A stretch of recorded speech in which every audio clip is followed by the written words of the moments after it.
hemos tomado una decisión poco democrática, en un mundo de abogados quiero decir la verdad, eh, que es no tener los micrófonos abiertos, en primer lugar por una cuestión técnica, que puede haber mucha interferencia, y en segundo lugar para que las preguntas sean a través del chat y nuestro moderador pueda hacer alguna de ellas en el plazo del tiempo que hemos decidido que este encuentro se va a llevar a cabo. En primer lugar, quiero agradecer muchísimo a los participantes y a las instituciones que representan por haber aceptado la invitación de Verbo. En segundo lugar, vamos a esperar unos pocos minutitos para cumplir el horario puntual de las 4 de la tarde, a pesar de que hay gente que ha sido y es muy puntual. A muchos de ustedes los conozco y sé que esa característica los enaltece. Y después iniciar en el orden que Maxi decida unas pocas palabras, o unas palabras, no sé si pocas, de cada uno de los tres disertantes para luego poder iniciar un diálogo y las respuestas de las preguntas. Es muy sencillo, es como funciona normalmente casi cualquier conferencia, salvo que nos estamos acostumbrando a estas nuevas tecnologías, y si hubiese alguna desprolijidad respecto de la misma, les pedimos disculpas porque, bueno, son tiempos modernos y no necesariamente de Chaplin, o tal vez sí, no sé. Pero muchísimas gracias por haber aceptado el desafío de estar aquí. Bien, gracias Mariela, bueno, una amiga, la directora de la agencia Verbo Comunicación, especialista en relaciones públicas y manejo de crisis. Soy Maximiliano Sardi, soy editor de revista Noticias. Hasta hace ratito estamos ahí en pleno cierre, me tocó hace minutos escribir el editor. Escribía sobre temas que en la previa estábamos ahí hablando con Julio Piumato. Tenía que ver con Consejo de la Magistratura, el lofer, la vuelta el uno para el otro, donde a veces justamente parece, lo que marcaba él, un poco lo político por sobre lo judicial. Bueno, les doy la bienvenida, quería ahí a los que ya están conectados, de público, pero también de disertantes, obviamente, a Julio Piumato, de la Unión de Empleados Judiciales de la Nación, a Eduardo Aguad, presidente del Colegio Público de Abogados de la Capital Federal, y al doctor Hugo Borman Jofre, presidente de Poder Ciudadano. La previa, leyéndolos un poco a los tres, encontraba en notas que daban en el último tiempo, presentaciones, escritos y demás, algunas cosas, viniendo ustedes a veces quizás de ámbitos distintos, en las que había plena coincidencia, un poco de eso hablábamos en la previa del funcionamiento de la justicia, de lo difícil que es poder saltear esta feria extraordinaria, extendida, que se da en medio de la cuarentena y después de las condiciones en general para poder volver a funcionar, algunas de las cuales ya eran necesarias hace un tiempo, como el tema de la digitalización, el tema de poder también trabajar a distancia, de poder hacerlo también de una manera efectiva. Digo, la justicia ha dado muestras de tener algunas dificultades desde fines del año pasado, durante este verano también, con la caída de servidores, algunas de las cuales se han ido solucionando, muchas todavía por delante. Un poco leía tu carta, la que habías hecho, Hugo, la presentación a la Corte, tomaba ahí varios puntos. ¿Querés un poco contarle ahí a la audiencia cuál era el eje de ese escrito?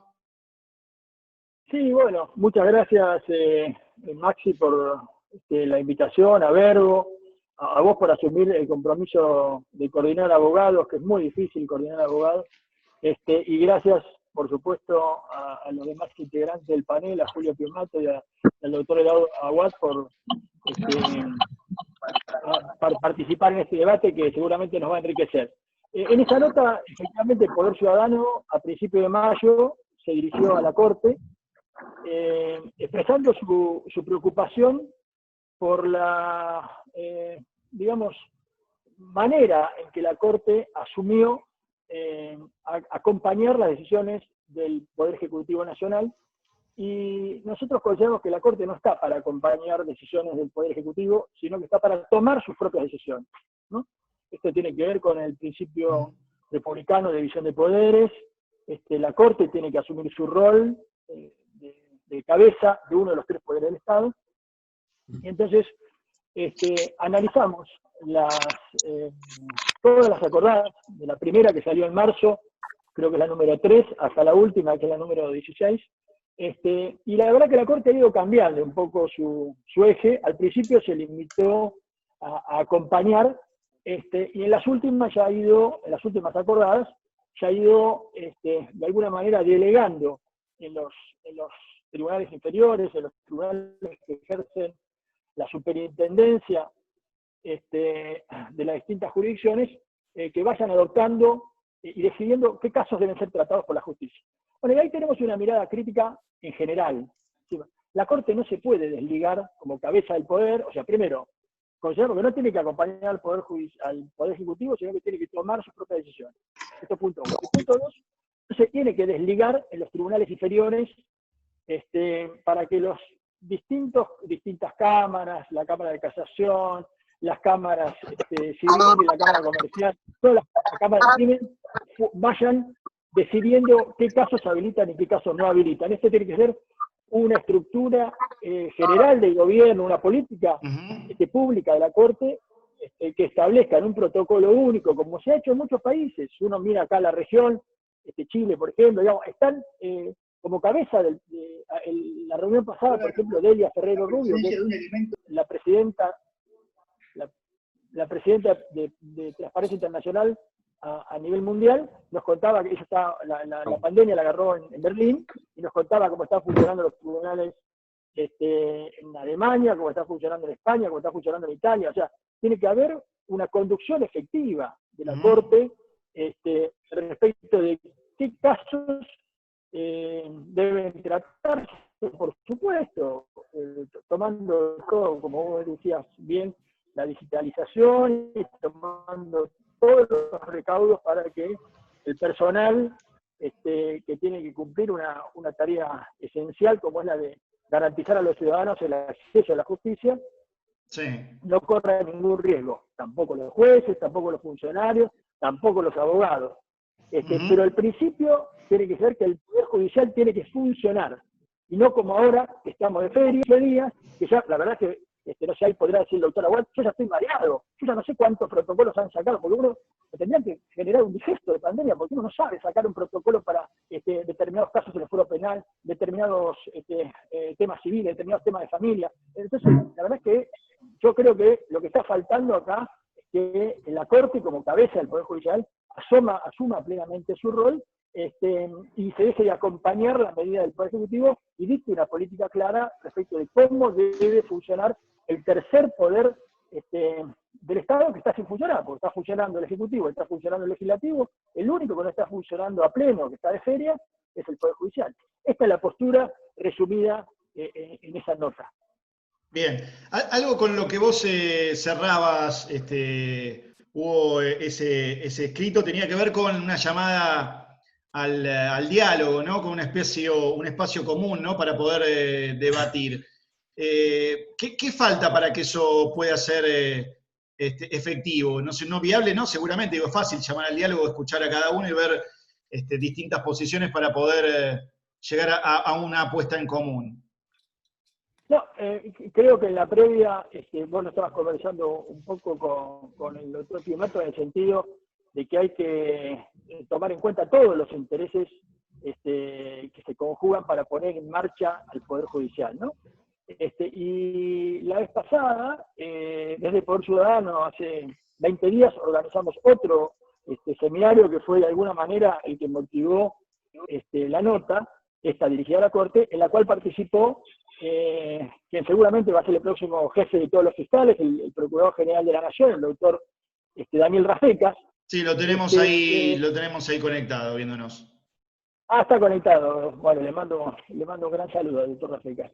Bueno, digo, él recordaba, por ejemplo, que cuando hubo una crisis similar, luego de las leyes que se declararan inconstitucionales, las leyes de punto final de violencia de vida, y tuvieran que reanudarse los juicios de lesa humanidad, allá por el año 2007-2008, se tuvo que crear y se creó una comisión interpoderes. Él nos recordaba, incluso mereció también la felicitación del doctor Gargarella, que participó del evento, diciendo que era una muy buena idea, ¿no? O sea, crear una comisión interpoderes para que uno pueda contar desde el Poder Judicial y con, por ejemplo, el asesoramiento de los especialistas del Ministerio de Salud que están llevando adelante las tareas de la pandemia, para decir, bueno, en qué cosas, qué tipo de tareas se pueden realizar sin que se ponga en riesgo ni a los abogados, ni a la víctima, ni a los funcionarios y empleados del Poder Judicial. Entonces, una comisión interpoderes, a la cual yo le agregaría, por supuesto, los abogados, que son parte esencial del sistema de administración de justicia, los empleados del Poder Judicial, que tienen que ser oídos, y los ciudadanos, a través de las organizaciones de la sociedad civil que se quieran sumar, generar un espacio plural y amplio, donde debatir de qué manera ponemos en marcha el Poder Judicial sin que haya ningún riesgo para ninguno de los actores que estamos involucrados en la cuestión. Y para eso nos parecía, y por eso lo reclamamos en la nota, que la creación de una comisión interpoderes podría ser una llave como para comenzar. Pero yo diría, lo fundamental acá es que la Corte no mire para el costado, que la Corte asuma el rol de cabeza del Poder Judicial, y en lugar de acompañar, decida. Y en lugar de delegar en los tribunales inferiores las cuestiones de superintendencia, que decida la Corte. Bien, sobre esa decisión, una que estuvo muy presente en los medios en la última semana, tiene que ver con los abogados, los reclamos de los abogados por poder trabajar. Quería darle la palabra entonces al doctor Awad, que ahí teníamos una noticia que hoy estaba presentando justamente un escrito a propósito de eso. Cómo no, gracias, muchas gracias. Buenas tardes a todos quienes se hayan incorporado a esta reunión. Gracias por la invitación a participar. Y quiero, antes que nada, expresar mi honda preocupación. Lo hago cada vez que tengo posibilidades de dirigirme a la gente, la preocupación como ciudadano por esto que nos está ocurriendo, esto inesperado que nos está ocurriendo. Me preocupa lo que le está pasando al mundo, me preocupa lo que le está pasando al continente, al país, a la ciudad, a los barrios. Es una cuestión que nos toca absolutamente a todos. Y quiero dejar en claro que todo lo que voy a decir va por sobre el hecho de ser absolutamente consciente de que tenemos que quedarnos en nuestras casas en la medida de lo posible para terminar de combatir a este enemigo que nos está atacando, y creo que mientras lo sigamos haciendo vamos por buen camino, y los números son los que hablan y las predicciones de los científicos se están cumpliendo, así que yo confío plenamente en eso y sé que pronto vamos a salir de todo esto y vamos a poder volver a nuestra tan ansiada normalidad, o nueva normalidad como se le dio en llamar. Estoy muy preocupado por los abogados. Soy el presidente del Colegio Público de Abogados de la Capital Federal. Es uno de los colegios más importantes de toda América. Es el colegio que en el mundo más ha hecho por sus matriculados desde que comenzó esta cuarentena. Para quienes no estén enterados de todo lo que fuimos haciendo, les pido que visiten la página del colegio, www.cpacf.org.ar. Allí están todos los pasos, la gran mayoría de los pasos que se fueron dando. Nosotros hemos pedido al gobierno de la Ciudad de Buenos Aires que habilite la posibilidad de que los abogados podamos circular por la Ciudad de Buenos Aires para llegar a nuestros estudios. Hemos presentado protocolos al jefe de gobierno de la ciudad, a su ministro de Desarrollo. También lo hemos hecho con el gobierno de la Nación. Hemos presentado varias solicitudes en ese sentido. Sí. Porque entendemos que los abogados tenemos que tener la posibilidad de visitar nuestros estudios para hacernos de la documentación necesaria para poder trabajar. Trabajar para un abogado es defender los derechos de los justiciables, es poder iniciar una acción, es poder llevar adelante una acción para que se cumpla con lo que el justiciable necesita que se cumpla. Y es necesario. Creo que el Poder Judicial no puede seguir en el estado en que está en estos momentos. Tiene que dar la posibilidad de que la justicia funcione, porque así como está, la justicia no funciona. La plataforma no es suficiente. Van a tener seguramente que modificar o ampliar lo que soporte esa plataforma para poder realmente trabajar. Hoy hemos presentado, hace algunas horas, un pedido de amparo contra el gobierno nacional y contra el gobierno de la ciudad de Buenos Aires para que justamente se aprueben los protocolos y se habilite la posibilidad de que los abogados podamos circular hasta nuestros estudios. ¿Cómo son esos protocolos hoy, Eduardo? ¿Y por cuánto tiempo es la ventana para que ustedes puedan visitar sus estudios? Leía por algún lado que eran de 2 horas, que estaban pidiendo apenas 2 horas semanales, lo cual realmente es bastante acotado. A mí me lo preguntaron, justamente eso me preguntaba el jefe de gobierno y yo le decía, por ejemplo, nosotros tenemos, de acuerdo al último número de la credencial que te entrega el colegio o del DNI de cada uno. Entonces, los lunes que puedan visitar sus estudios, el número 0 y el número 1. Los martes 2 y 3 y así sucesivamente hasta llegar al viernes y hasta el 9. Que se haga 3 horas los lunes, por ejemplo, de 10 a 13 los que terminan en 0. De 13 a 16 los que terminan en 1.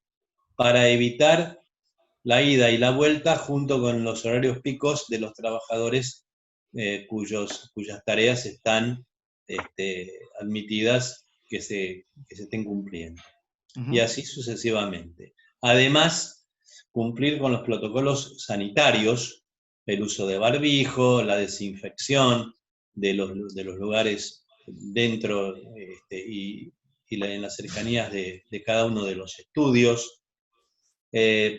La visita a tribunales, incluso con turnos, que los juzgados tengan una guardia mínima, porque hay que preservar, por supuesto, la salud de los empleados de los tribunales. Es decir, nosotros queremos que un poder del Estado deje de estar como está en estos momentos, entre casas, dormido, para que comience a trabajar, porque es natural que los poderes de un Estado estén trabajando. A mí me asombra que se pida por ahí que se declare esencial la tarea del Poder Judicial de la Nación, cuando lo es justamente por esencia, es decir, por ser un poder de la Nación, ya es esencial, lo mismo que el Poder Ejecutivo, lo mismo que el Poder Legislativo.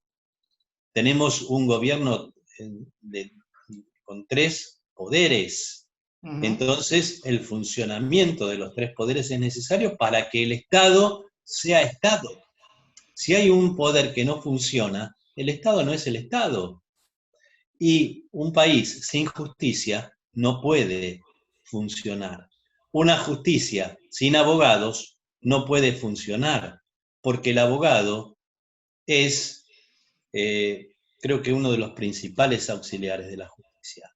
Necesitamos los abogados hacernos de nuestras carpetas para asegurarle al ciudadano que sigue estando defendido por las leyes, por la Constitución Nacional, cosa que hoy en día parece no estar funcionando, porque evidentemente, ¿cuántas cosas hay que necesitan la actividad de la justicia? ¿Cuántas relaciones se producen diariamente?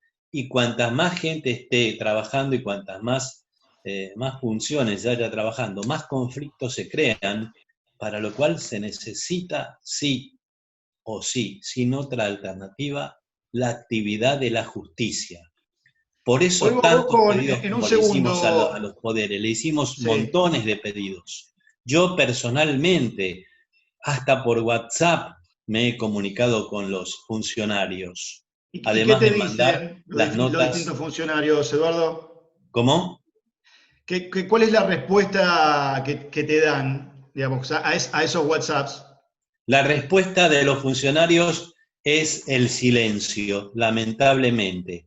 Es el silencio, por eso hoy presentamos el amparo contra el gobierno nacional y contra el gobierno de la Ciudad de Buenos Aires. Por eso hoy presentamos ese amparo precisamente, porque la respuesta es el silencio, lamentablemente. ¿Sentís que en este sentido el Poder Judicial está un poco a merced del Ejecutivo, de los distintos ejecutivos? Entonces, ustedes tienen que como estar abogados no podemos quedarnos con un silencio. ¿Cómo? No, digo, si sentías un poco que el Poder Judicial en este sentido estaba a la merced de los distintos ejecutivos teniendo que pedir permiso para poder funcionar. Mirá, evidentemente la Corte Suprema de Justicia sigue los pasos, decisiones que el gobierno, el Poder Ejecutivo. Yo no digo que eso esté bien o esté mal, no es mi resorte. Lo que yo quiero es que se nos deje a los abogados visitar nuestros estudios. No podemos tener una justicia sin abogados. Hay abogados, lamentablemente, que la están pasando muy, pero muy mal, porque hay abogados que viven exclusivamente de su profesión. La gran mayoría de los abogados que nosotros representamos son abogados de valija, son abogados de a pie, por más que a muchos no les guste. Hay un estamento de abogados a los que no les gusta que representemos a esos abogados, pero los representamos y por ellos estamos luchando, por todos estamos luchando, porque los grandes también están sintiendo los remesones de una falta de trabajo total. Hay que pagar salarios, hay que pagar gastos, hay estudios que tienen que pagar alquileres, servicios. ¿De dónde se van a pagar si no tenemos la posibilidad ni siquiera de visitar nuestros estudios? Pero es una cosa que cae de maduro. No entiendo el silencio del gobierno. La verdad, no lo entiendo. Y estamos trabajando y muy duro, y muchos lo saben. Hay otros que lamentablemente aprovechan políticamente esta situación para criticar desde la comodidad del sillón del living de sus casas, para criticar, para decir, tendrían que hacer esto, tendrían que hacer lo otro, cosas que ya hicimos, pero que quieren hacer creer a su círculo que no lo estamos haciendo.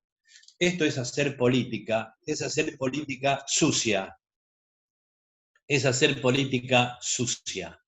Nosotros no hacemos política, nosotros tenemos y cumplimentamos hechos.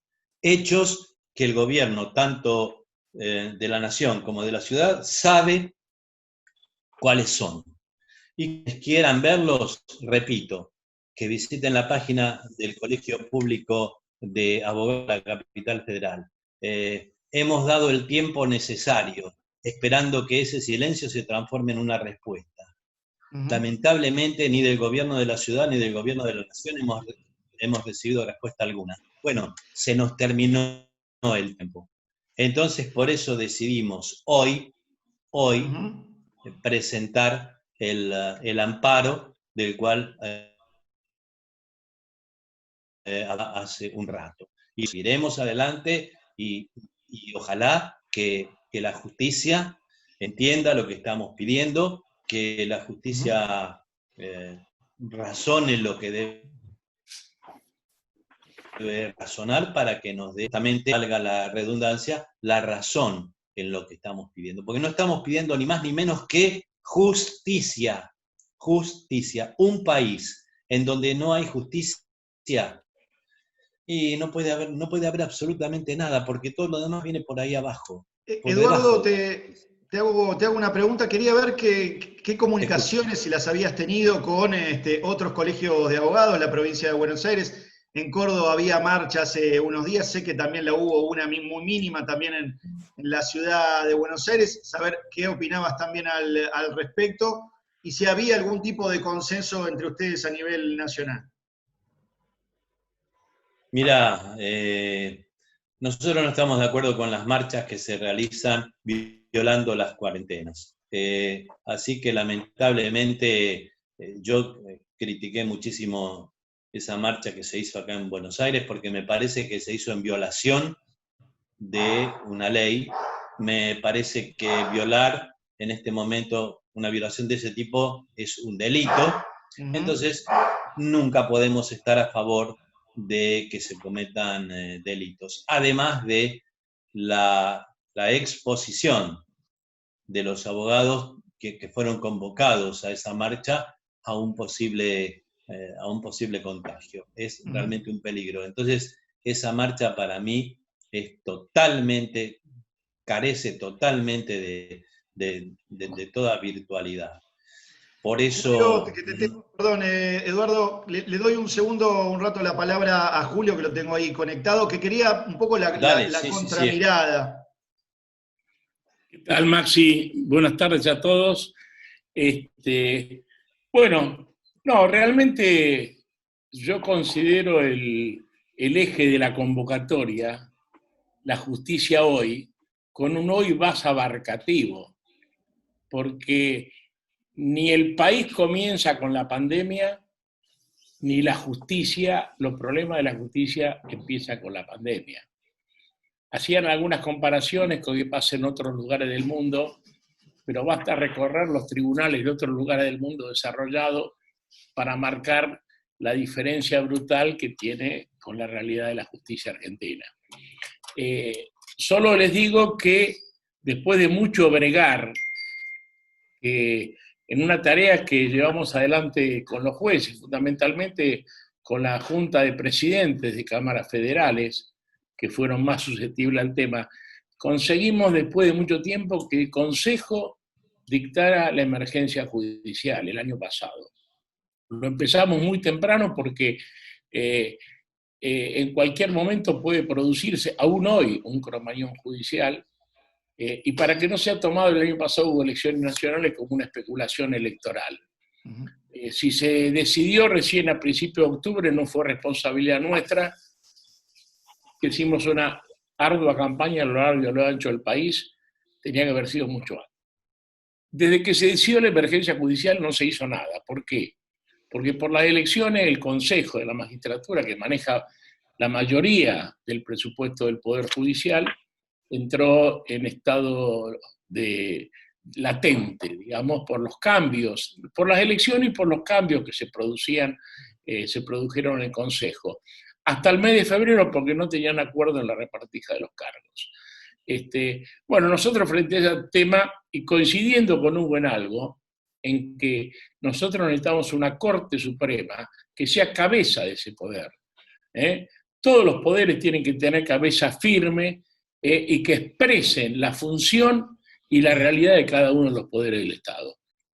Por eso, el 30 de enero, antes que estuviera extendida la pandemia, ya le reclamamos, insistíamos a la Corte, la necesidad de elaborar un plan estratégico por escrito, convocando, como decían acá anteriormente, a todos los sectores de la vida judicial, los abogados y también de los otros poderes del Estado, para realmente hacer las medidas inmediatas, mediatas y a largo plazo para que en un plazo X la justicia tenga todas las condiciones de funcionar, tanto edilicia, en seguridad, en salubridad, en sistema de gestión informático, en expediente digital, en planta de personal suficiente y capacitada, en número de tribunales necesarios, no por el interés de la clase política que no, hace jugado donde le interesa y no donde son necesarios, todo ese plan para hacerlo. Sabiendo que genera una erogación brutal, pero es algo que a lo mejor no conocen en detalle los que están fuera de la justicia, la frivolera que se paga por el alquiler de buena parte de los edificios judiciales, no solo en la Ciudad de Buenos Aires, sino en todo el país, es tremenda, es dramática. En algunos casos hemos pedido que se investigue en Capital Federal, porque hubo edificios que se pagaron por años y no se ponían en funcionamiento, y cuando empezaron a funcionar, no pueden funcionar porque están mal hechos y son edificios nuevos. Y además la justicia es presa de esos locadores, porque no tiene otro edificio para ir fácilmente, se consigue, ni acá ni en ningún lugar del país. Entonces tenemos realidades que son dramáticas. Si hiciéramos una gran inversión y una gran construcción, lo que se ahorraría de pago de alquileres, bueno, acortaría mucho y permitiría llevar adelante otro montón de cosas en el país. Le doy solamente 2 ejemplos, y esto era antes de la pandemia. Creo que no hay antecedente en la historia de la Argentina. Un edificio de la Justicia Federal de la ciudad de Morón, acá en el Gran Buenos Aires, donde funcionan 3 juzgados federales en un distrito tremendamente importante, tiene orden de desalojo ratificada por la Cámara Contencioso Administrativo de la Federal de la Nación por falta de pago. Esa situación. Si ustedes van a la ciudad para dar ejemplos, uno dice Tribunal Oral Federal. El que lo mira de afuera tiene todo un boato, una envergadura, una realidad que parece que la que tendría que tener en el imaginario colectivo, de acuerdo a la importancia que tiene un Tribunal Oral Federal de la Nación. Bueno, vayan a la ciudad de Concepción del Uruguay, es uno de los últimos tribunales orales federales, y vean en qué lugares funciona. Funciona en una cocina, funciona en una pieza de servicio del juzgado federal.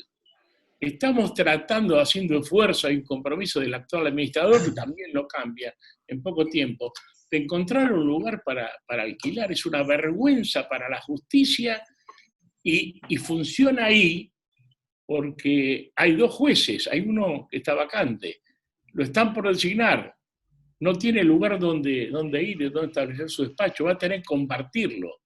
Un despacho que es muy pequeñito, no entran 2 personas trabajando ahí. Bueno, pero eso para título de ejemplo. El sistema de gestión informática, lo hablábamos al comienzo, sí, estalló, no tiene inversión hace 10 años. No solo el tema del software es anticuado, que es un desastre el DEC 100, sino la conectividad, no se ha invertido ahí. Entonces, si vos te agarras un celular del que tenías hace 10 años, ¿con qué te encontrás? Vos decís, ¿qué estoy haciendo con esto? Sos un cavernario. Bueno, la justicia trabaja con un sistema informático que data de 10 años atrás. Entonces, esa realidad la teníamos antes. Por eso le pedimos a la Corte, ya hay que hacer. No hay que esperar a mañana. Pero evidentemente en la Corte hay temas internos que no se decide. Hay cosas que se dejaron de hacer en la Corte. La Corte se dejó hacer la conferencia de jueces.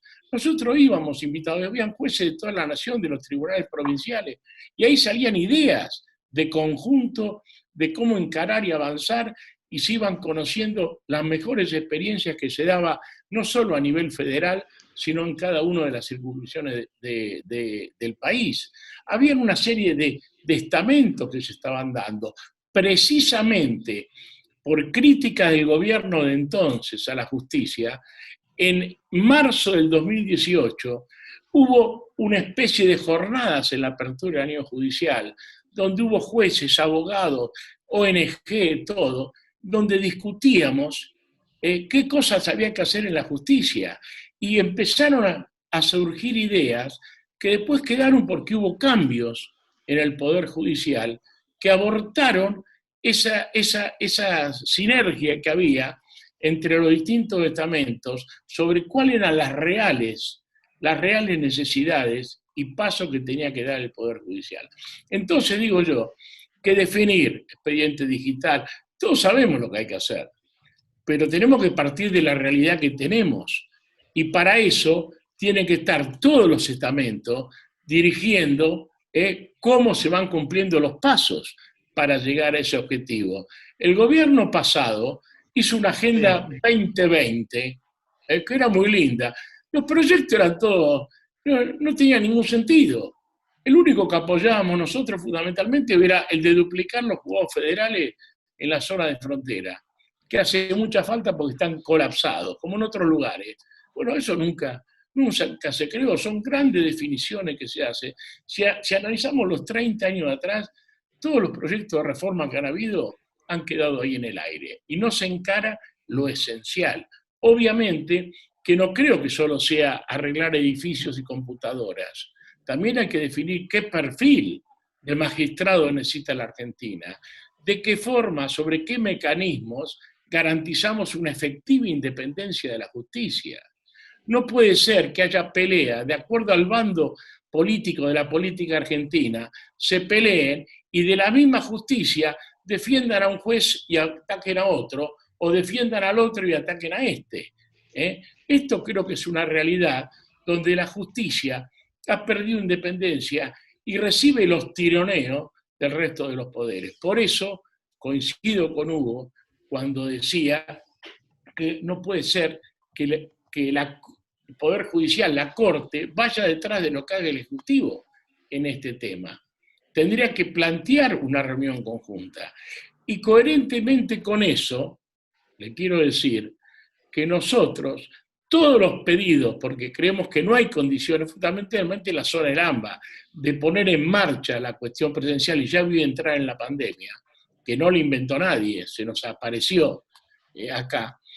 Nosotros hemos planteado la necesidad, todos los pedidos que hacemos, lo hacemos antes del decreto del Ejecutivo, porque pretendemos que la Corte tome una definición con los temas que da.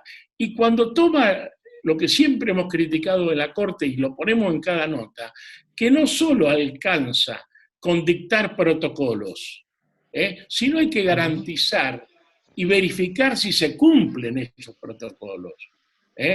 Y delegan las cámaras, como bien dijeron, y nosotros vamos a las cámaras que dictan protocolos y también insistimos en que esas cámaras cumplan y hagan cumplir los protocolos. Así que la tarea que tenemos ahora es brutal.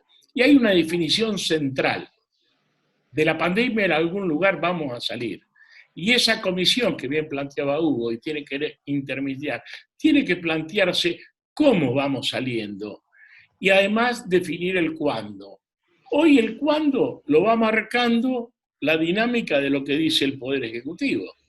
Por eso hoy, y esto hay que decirlo, hay jurisdicciones federales del Poder Judicial de la Nación, los ministerios públicos, que ya se han normalizado, obviamente manteniendo el distanciamiento, las medidas de prevención, que se cumplen en algunos lados y en otros no.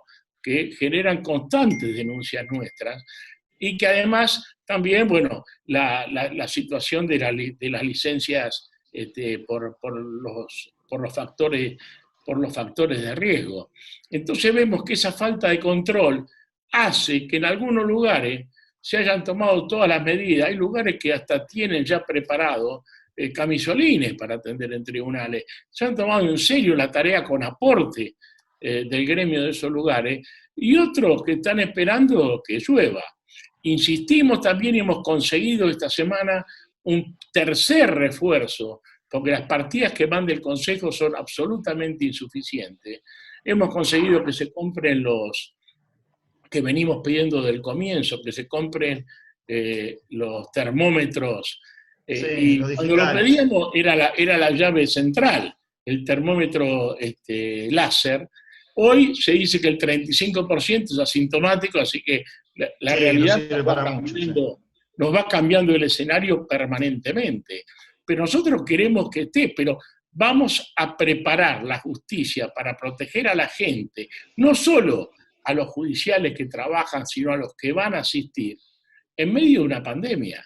No es fácil. Nosotros también creemos que hay que normalizar cuanto antes y donde se pueda. Y hemos acompañado, estamos trabajando fielmente para que en todos los más lugares estemos preparados para volver al trabajo. Pero hay que tener en cuenta también que si cumplimos el distanciamiento social, en la mayoría de los ascensores del Poder Judicial, los que anden, va a poder subir un abogado por mes. Y las escaleras no van a permitir que suban y bajen. Así que habrá que establecer un protocolo que los que suban por ascensor de A1 y para descender bajen por la escalera y de A1. Esa es la realidad. Se ríe acá Claudio, pero es la realidad dramática que la justicia. No nos podemos imaginar una justicia desde lo que queremos, desde la Constitución. Porque si vemos la Constitución, analicemos el 14 bis de la Constitución Nacional y veamos la cantidad de derechos que no se cumplen para los ciudadanos argentinos. Y no es por culpa de la justicia, en parte sí, porque no declara las inconstitucionalidades, pero en parte son muchas leyes que dicta el Congreso y muchas iniciativas que dicta el Poder Ejecutivo. Por eso hay tanta gente que le está pasando mal en nuestro país. Pero si vamos al caso, las medidas muchas veces que toman los gobiernos y los congresos no benefician a la justicia. Te digo una cuestión, para darles un ejemplo. El gobierno pasado sacó la ley de flagrancia. Con la ley de flagrancia saturaron toda la justicia nacional y en el interior la mayoría de los fiscales generales consideraron que no eran flagrancia los temas que les llegaban. Los que la consideraron se taparon los juzgados federales. ¿Y qué consiguieron? Que aumentara el número de condenados. Entonces las estadísticas que decía el ministro de Justicia le iban bárbaro, porque habían aumentado los condenados. ¿Pero condenados de qué? Todas probation, todas penas menores. En cambio, los juicios importantes iban quedando relegados. Nosotros planteamos que se usara el ejemplo, para eso van los ejemplos, de San Juan. La provincia de San Juan, hace unos años, creó el fuero de flagrancia, porque hay que atender al delito menor, que es el que sufre la gente diariamente. No es el más importante, pero es el de todos los días. Creó 4 juzgados de flagrancia. Es una maravilla. Julio, creo que has dado... Hasta el año pasado. Sí. Es una maravilla. Perdón que te interrumpa, Julio. Creo que has dado muy buenos ejemplos. Creo que has, como decía alguien ahí en el chat, has puesto algunas cosas en blanco y negro, yendo de lo importante a lo urgente, por un lado, en 2 temas que me parece que son centrales, lo edilicio y después lo que tiene que ver con la digitalización, obviamente atendiendo en lo más urgente a lo que tiene que ver con algunas de estas medidas para combatir el contagio. Te digo una sola cosa más. Decime, no te voy a preguntar, de hecho, sí. Te redondeo una cosa más. Decime. Por eso, para todo, porque todos decimos trabajo remoto.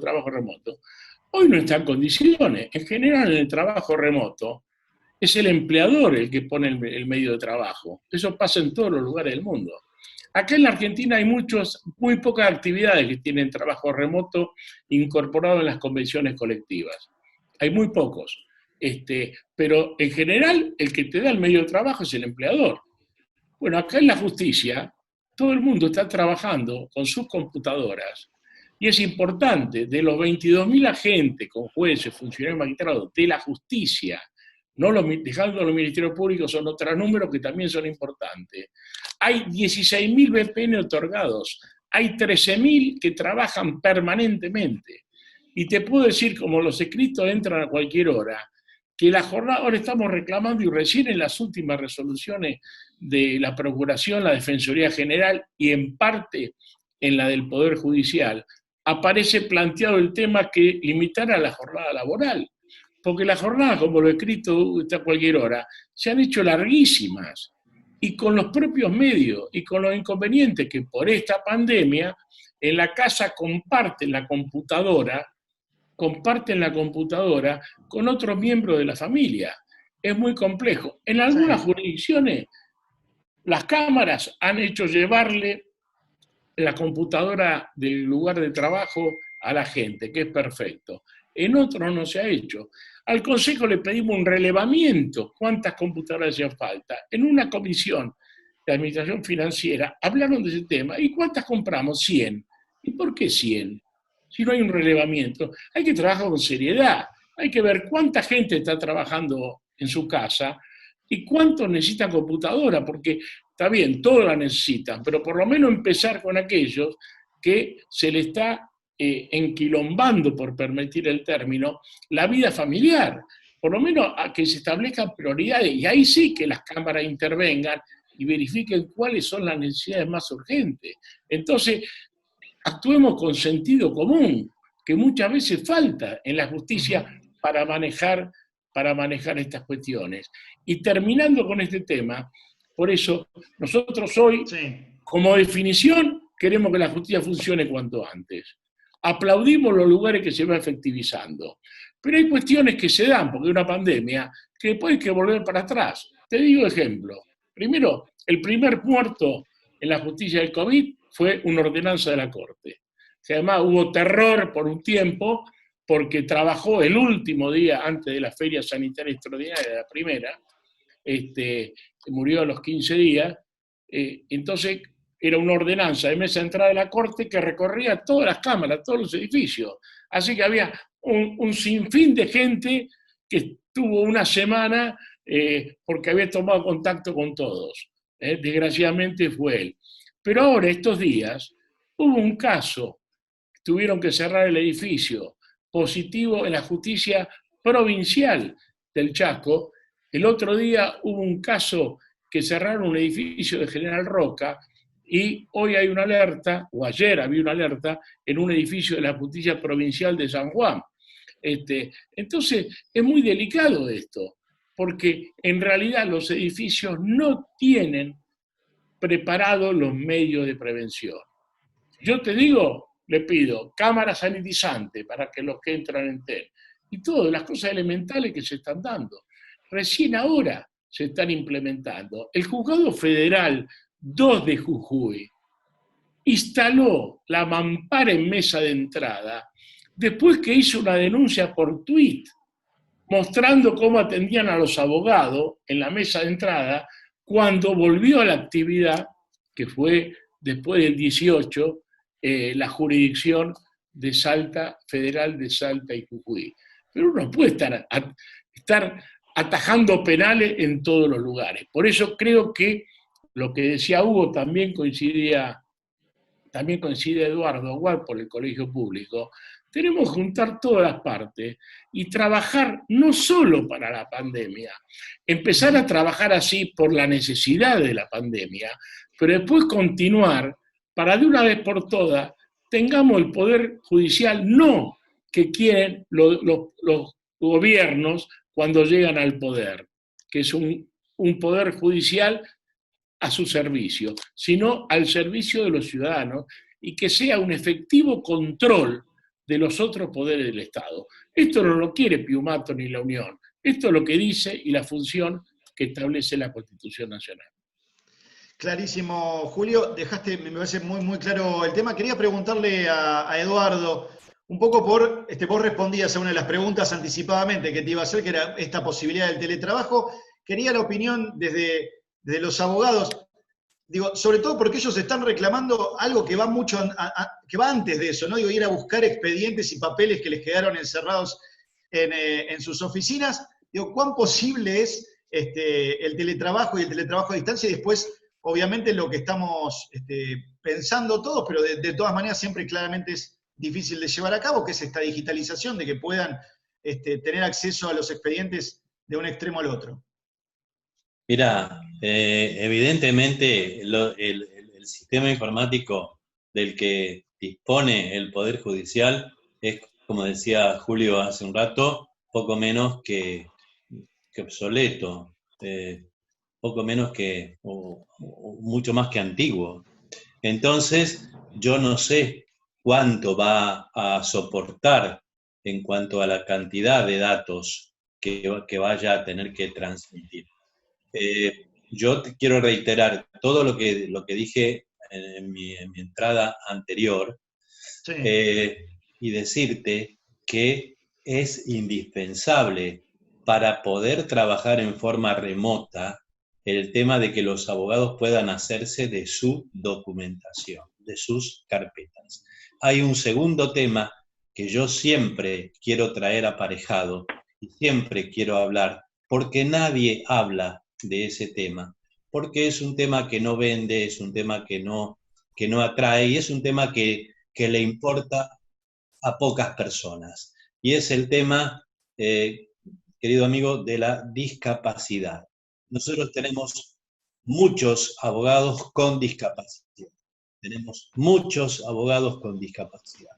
Julio Piumato tiene muchos empleados con discapacidad dentro del Poder Judicial. Los conozco. Y alguna vez con Julio hemos hablado de ese tema. Entonces, yo hace 3 años, si no son 4, que vengo luchando con la Corte Suprema de Justicia de la Nación. He hablado con los ministros, he hablado con la gente de sistemas.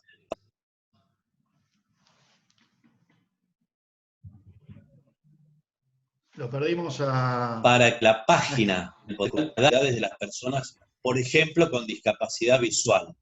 Entonces, yo digo, si no se permite ir a los abogados a tribunales, está bien, por el respeto al aislamiento, porque es la única manera de luchar contra el virus, no lo discuto. Pero la justicia no cumple con la ley, tiene que las páginas web del Estado tienen que estar adaptadas para que las personas con discapacidad puedan utilizarlos. Sumamos esos 2 elementos y nos quedamos entonces con que los abogados con discapacidad tienen que empezar a hacer otra cosa, porque se les está impidiendo ejercer la tarea de abogado, que muchos la realizamos y muchos la realizan bien. Entonces, no podemos dejar de lado a este colectivo de 6 millones de personas en todo el país, de los cuales muchos son abogados, y prestarles atención. Trabajo remoto, sí, estoy de acuerdo, pero con una plataforma que sirva y con una plataforma que esté adaptada para todas las necesidades. Hace 3 años que vengo luchando en forma personal, porque yo mismo soy ciego y yo mismo necesito que la página del Poder Judicial a mí me permita, por ejemplo, enviar una cédula, me permita hacer todo lo que a los demás abogados le permite. Y hoy en día no me lo permite. Me dicen, bueno, pero les dimos el permiso de presentar las cosas en papel, de notificar. Sí, está bien, pero eso es discriminación positiva. Y la discriminación positiva es tan perjudicial como la otra discriminación.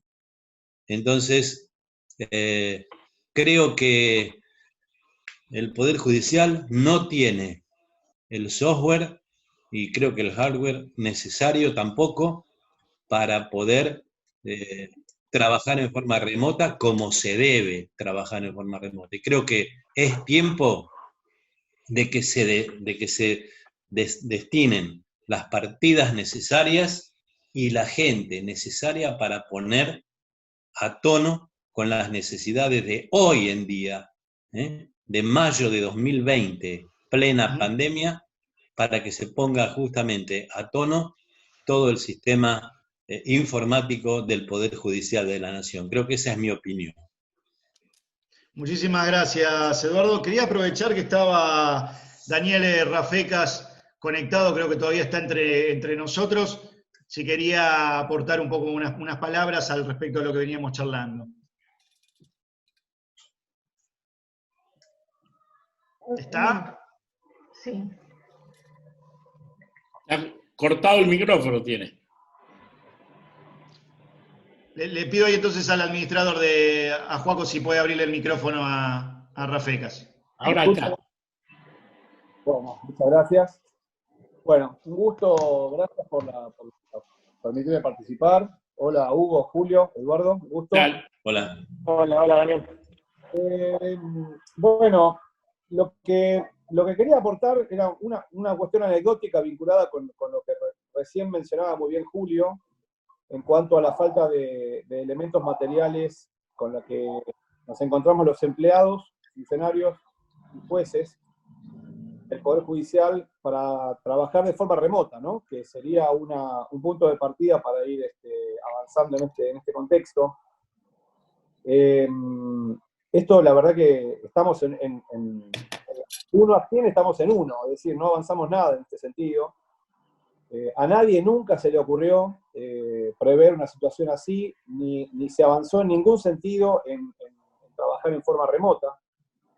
Forma parte, digamos, de la cultura predigital en la que vivimos en nuestro sistema de administración de justicia, y que, bueno, yo creo que a partir de este contexto todos caímos en la cuenta de que esto tiene que resolverse en forma inmediata y de ahora en más para siempre, ¿no? Abandonar la era predigital e entrar en la era digital. Pero cuento una anécdota.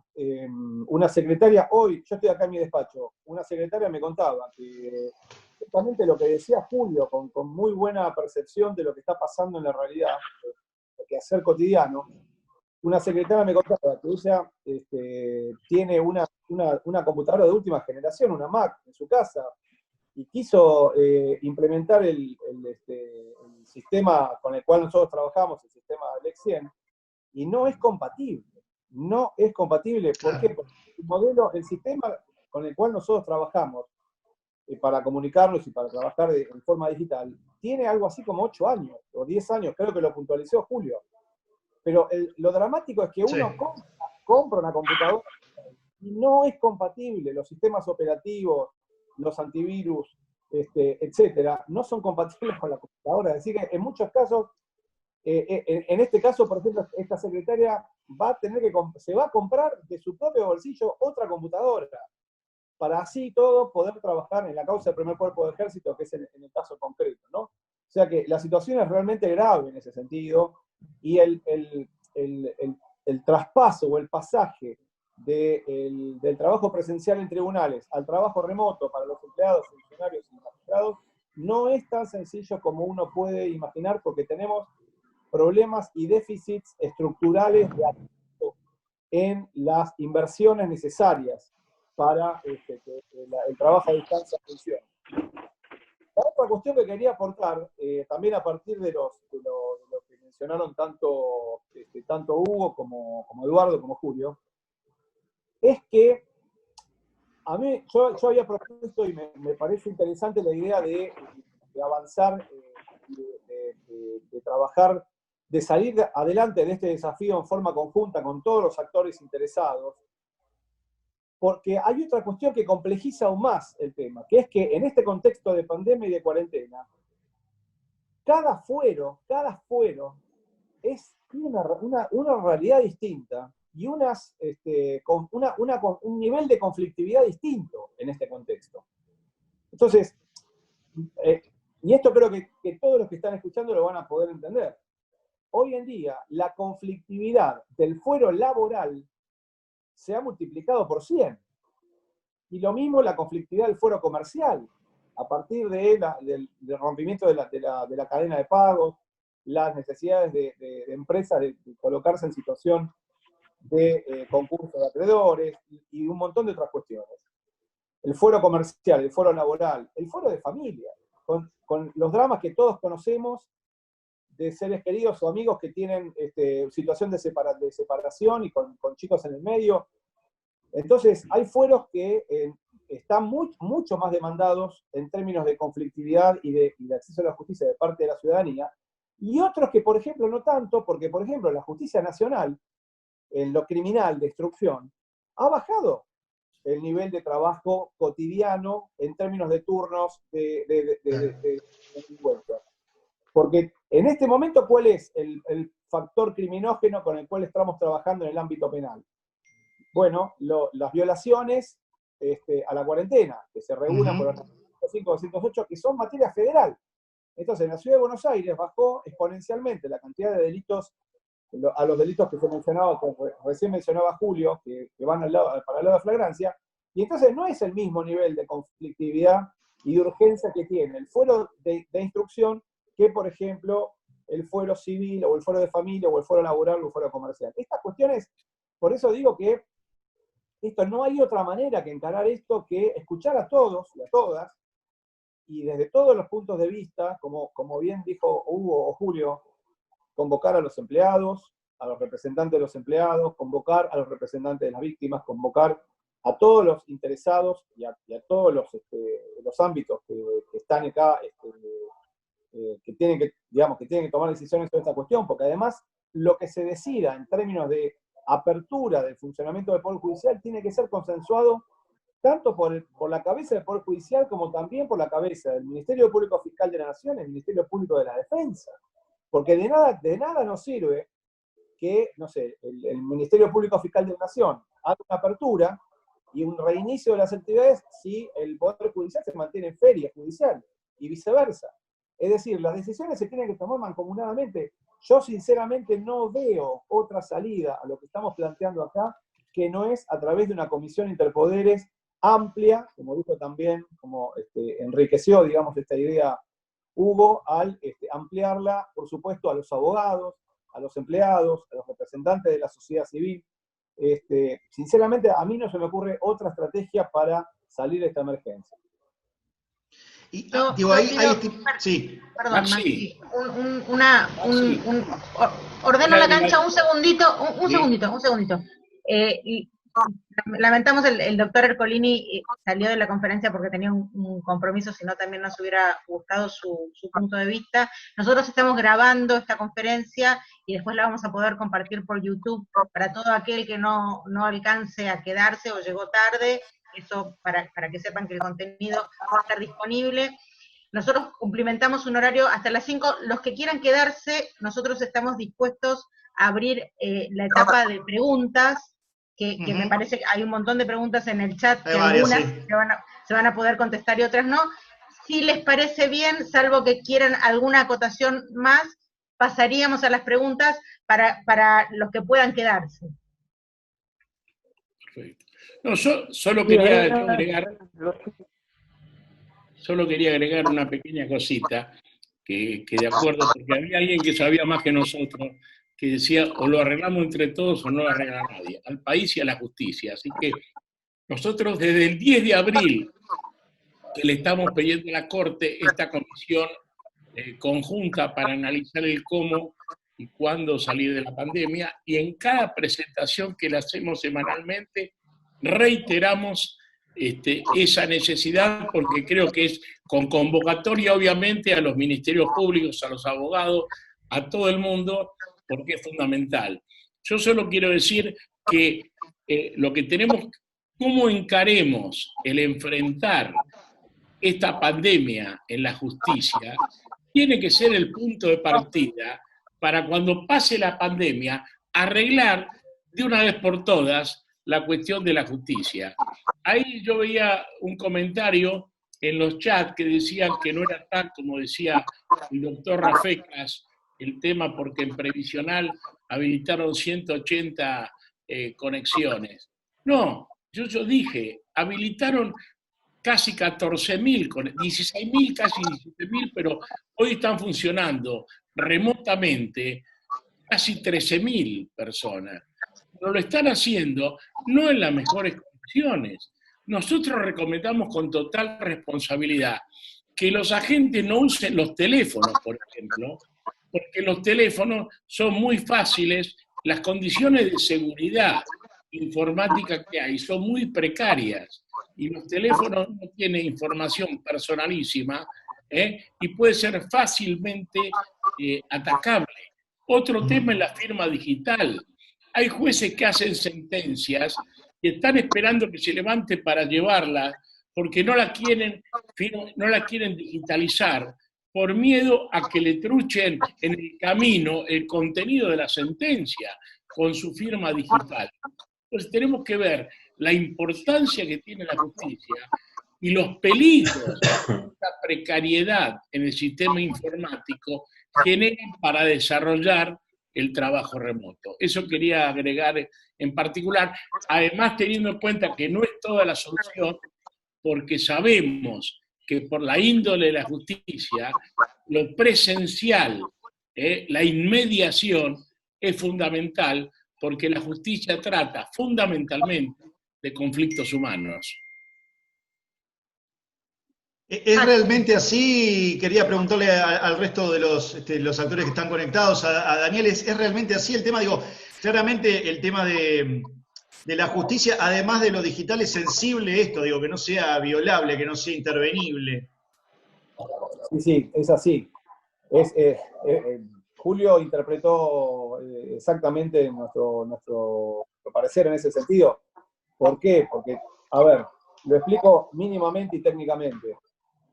El sistema iOS, el sistema operativo con el que nosotros trabajamos, es 4 o 5 versiones atrás en el tiempo de la que actualmente se provee por empresas como Oracle o similares. Es decir, el sistema con el cual nosotros nos estamos manejando tiene ventanas y fisuras por las cuales puede ingresar un hacker, porque es un sistema operativo que no está actualizado. Ese es el punto. Volvemos a lo mismo, que está faltando, o bueno, lamentablemente llegamos a esta situación sin haber efectuado las inversiones necesarias para tener un nivel óptimo, repito, un nivel óptimo de seguridad, que es lo que nosotros necesitamos para firmar sentencias por vía remota y con firma digital. ¿Se entiende? Es decir, si yo quiero instalar en una computadora el sistema Lexien, el sistema con el cual nosotros trabajamos, tiene que venir una persona de cómputos a traerme un sistema operativo anticuado y de un modelo anterior al actual. Si yo me bajo el sistema actual, no lo puedo hacer correr. ¿Se entiende lo que estoy diciendo? Perdón el nivel técnico. Ese es el problema. Para esa adecuación, digo, además de plata, ¿qué más hace falta? Digo, ¿hay falta voluntad política, interna, externa? Digo, ¿cuán a merced están ahí de...? No, bueno, no sé, eso yo no... La abro para todos la pregunta también, no sé si Hugo y Eduardo y Julio quieren opinar al respecto. No, a ver, si me permitís, Maxi, yo creo que la riqueza que tiene este encuentro es que, fíjate, acá está casi representado todo el panorama de actores de la vida judicial. Tenemos jueces, tenemos a los empleados del Poder Judicial, tenemos a los abogados, tenemos a las organizaciones de la sociedad civil, y todos prácticamente coincidimos en lo mismo. Y tal vez el problema sea que estamos haciendo esfuerzos de manera individual y tengamos que pensar en hacer algún esfuerzo conjunto, que nuestra voz sea oída de manera conjunta, y no el doctor Aguad, como decía, tenga que esperar que sus WhatsApp sean desoídos por los funcionarios, o que el doctor Piumato mande nota desde abril y nadie se la conteste, o al igual que la del Poder Ciudadano, que nadie contestó.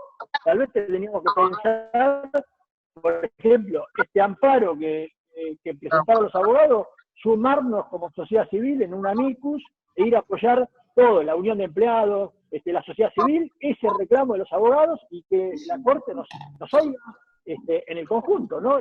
Me parece que la riqueza que tiene este intercambio es que demostrar que estamos haciendo acciones individuales y teníamos que pensar en alguna acción conjunta. Creo que se haría necesario,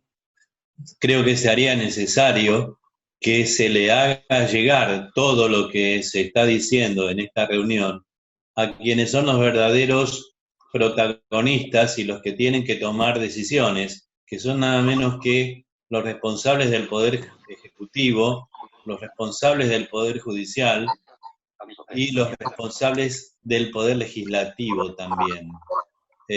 Porque son ellos los que disponen de las partidas necesarias, son ellos los que tienen, y alguien preguntaba, Hugo preguntaba, creo, alguien preguntaba qué se necesitaría además del dinero. Yo digo que se necesita que se tenga idea de lo que se va a hacer, se necesita sinceridad, se necesita asumir cuáles son las falencias que se tienen, se necesita dejar de encubrir esas falencias con otras cosas para hacerle creer a los demás que no es porque no funciona el sistema, sino que es por otras cosas. Entonces, sincerarse, tener ideas, designar partidas y designar gente capaz para llevar adelante todo esto, que la hay y mucha.